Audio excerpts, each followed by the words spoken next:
बाळासाहेब ठाकरेंच्या जयंतीनिमित्त औरंगाबादमध्ये बाळासाहेबांचे शिवसेना पक्षाकडून अभिवादन करण्यात आलं। यावेळी बोलताना रोहयो मंत्री संदीपान भुमरे यांनी ठाकरे पक्षावर जोरदार टीका केली। आम्हीच बाळासाहेबांचे खरे वारस आहोत असं सांगताना औरंगाबादमध्ये ठाकरे गट संपूर्णपणे रिकामा होईल असं भाकीत भुमरेंनी वर्तवलंय। तसंच चंद्रकांत खैरे यांच्यावरही जोरदार टीका करण्यात आली।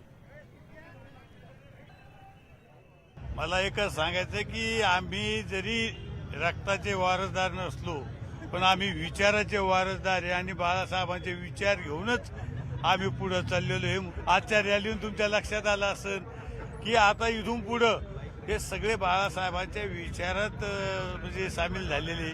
आम्ही बाळासाहेबांचे विचार घेऊन पुढे चाललेलो। एकनाथ शिंदे साहेब असतील, आम्ही असेल, मग सगळे शहरवासी जिल्हा हा बाळासाहेबांच्या विचाराशी सहमत।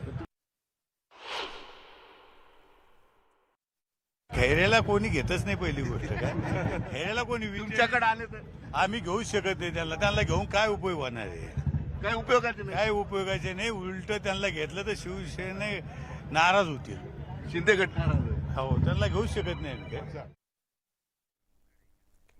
राज्य मंत्रिमंडळाच्या विस्ताराबाबत अद्याप सुद्धा स्पष्टता आलेली नाही। मात्र आपल्याला निश्चितपणे मंत्रिपद मिळणार असा विश्वास बच्चू कडू यांनी व्यक्त केलाय। यापूर्वी मंत्रिमंडळ विस्तार न झाल्याबद्दल कडूंनी नाराजी व्यक्त केलेली होती। विरोधकच स्थिर नाही आहे। विरोधक जर स्थिर असतं तर आम्ही अस्थिर राहू शकलो असतो, पण विरोधकच तुम्हाला माहीत आहे काय स्थिती आहे तर। आणि त्याच्यामुळे राहिला मंत्रिमंडळाचा तर विषय तो नाही। आम्ही दिव्यांग मंत्रालय घेतलं आहे, मंत्री होणारच आहे।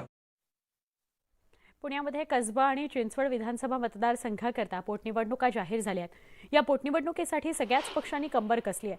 पोटनिवडणुकीत कोण उमेदवार असेल यावरून भाजपची महत्त्वाची बैठक पार पडली आहे। मुक्ता टिळक यांचे पती शैलेश टिळक यांना भाजपतर्फे उमेदवारी दिली जाते का याकडे सगळ्यांचं लक्ष आहे। दरम्यान कसबा पेठ आणि पिंपरी चिंचवड इथं बिनविरोध निवडणूक होण्याकरता प्रयत्न करणार असल्याचं चंद्रकांत पाटील यांनी स्पष्ट केलं।